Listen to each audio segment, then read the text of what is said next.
안녕하세요. 자유교회 이진우 목사가 보내드리는 아침 묵상입니다. 오늘도 예수 그리스도의 향기를 내는 복된 하루가 되시길 바랍니다. 3월 28일 월요일 아침 묵상입니다. 오늘은 방언도 하고라는 제목으로 사도행전 19장 4절로 7절의 말씀 묵상합니다. 바울이 이르되 요한이 회개의 세례를 베풀며 백성에게 말하되 내 뒤에 오시는 이를 믿으라 하였으니 이는 곧 예수라 하거늘 그들이 듣고 주 예수의 이름으로 세례를 받으니 바울이 그들에게 안수하며 성령이 그들에게 임하심으로 방언도 하고 예언도 하니 모두 12사람쯤 되니라. 사순절 23번째 날입니다. 러시아의 침략으로 시작된 우크라이나 전쟁이 벌써 한 달을 넘어서고 있습니다. 속히 이 땅에 주님의 평화가 임하길 오늘도 간절히 기도하며 월요일 아침 묵상 시작합니다. 바울은 고린도에서부터 자신을 따라 나선 브리스길라와 아굴라 부부를 남겨두고 떠났던 에베소를 다시 찾았습니다. 에베소를 다시 찾은 바울은 가장 먼저 요한의 세례만 알고 있는 어떤 제자들을 만나게 됩니다. 바울은 요한의 세례만 아는 이들에게 예수 그리스도 십자가와 부활의 복음을 가르쳐주고 주 예수의 이름으로 세례를 베풀었습니다. 바울이 주 예수의 이름으로 세례를 베풀고 안수하자 이들에게 성령이 임하셨습니다. 성령의 임재와 함께 이들은 모두 방언을 하고 예언도 하게 되었습니다. 그들은 모두 12사람쯤 되었다고 사도행전은 기록합니다. 사도행전 19장 6절로 7절이죠. 바울이 그들에게 안수하며 성령이 그들에게 임하심으로 방언도 하고 예언도 하니 모두 12사람쯤 되니라. 흔히 기독교 신앙에서 방언은 영적인 무아지경에서 나오는 말로 일상에서 사용하지 아니하는 대단히 신비한 천상의 말쯤으로 이해합니다. 게다가 사람이 알아들을 수 없는 신비한 방언을 성령 임재를 확인하는 유일한 수단으로 여기는 목사와 교인들이 너무나 많이 있습니다.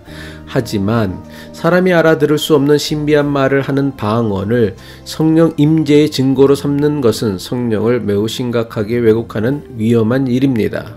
바울은 고린도 교회에 보내는 편지에서 방언에 대해 아주 분명하고 확실하게 권고하고 있습니다. 고린도전서 14장 19절이죠. 그러나 교회에서 내가 남을 가르치기 위하여 깨달은 마음으로 5마디 말을 하는 것이 1만마디 방언으로 말하는 것보다 나으니라.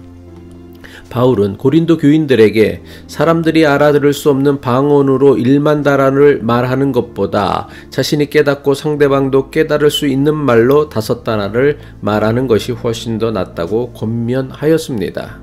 바울은 누구보다도 방언을 잘할 수 있었습니다. 하지만 사람들 앞에서 사람들이 알아들을 수 없는 방언으로는 기도하지도 말하지도 않았습니다. 물론 하나님과 자기 혼자만 기도할 때는 방언으로 하든 큰소리로 하든 묵상으로 하든 누워서 하든 일어서서 하든 눈을 뜨고 하든 감고 하든 아무런 상관이 없습니다. 하지만 사람들 앞에서 또는 사람들과 함께 기도할 때에 방언으로 기도하거나 말하는 것은 자기의 영성을 자랑하려는 영적 교만에 지나지 않습니다. 예수의 이름으로 세례를 받을 때 성령께서 임재하시어 방언하는 것은 결코 이런 것을 의미하는 것이 아닙니다. 성경에서 성령의 임재와 함께 처음으로 방언을 말하게 된 역사적 사건은 사도행전 2장에 나오고 있습니다. 오순절 마가의 다락방에서 제자들이 기도할 때 성령께서 임하시자 제자들이 갑자기 방언으로 말하기 시작했습니다. 그런데 마가의 다락방에서 성령의 임재로 방언을 하게 된 사건에서 제자들이 처음으로 말한 방언은 사람들이 도대체 무슨 말인지 알아들을 수 없는 신비로운 천상의 말이 아니었습니다. 사도행전 2장 4절이죠. 그들이 다 성령의 충만함을 받고 성령이 말하게 하심을 따라 다른 언어들로 말하기를 시작하니라. 마가의 다락방에 모인 제자들이 방언으로 말한 것은 신비로운 천상의 말이 아니라 다른 여러 나라의 다른 언어들로 말한 것입니다. 당시 마가의 다락방에는 오순절을 맞아 성전을 방문하기 위해 예루살렘을 찾아온 여러 나라로 흩어져 살았던 디아스포라 유대인들이 많이 있었습니다. 이들은 아주 오래전부터 이국 땅에서 나고 자랐기에 자신들이 나고 자란 나라의 말을 모국어로 사용하였습니다. 그런데 성령의 충만함을 받은 예수님의 제자들이 자신들이 태어난 여러 나라의 말을 하기 시작한 것입니다.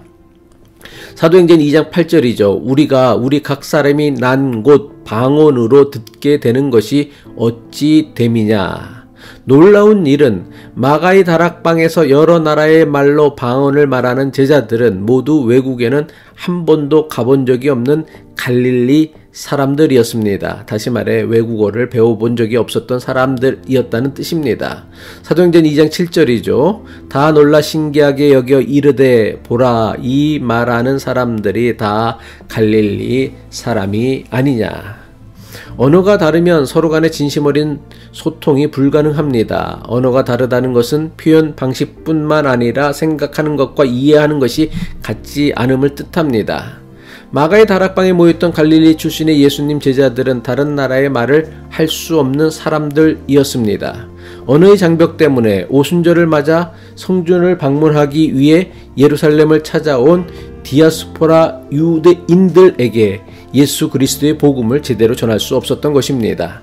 하지만 성령께서 제자들에게 임하시자 전혀 말이 통하지 않던 외국어를 모국어로 사용하는 디아스포라 유대인들과 비로소 말이 통하기 시작한 것입니다.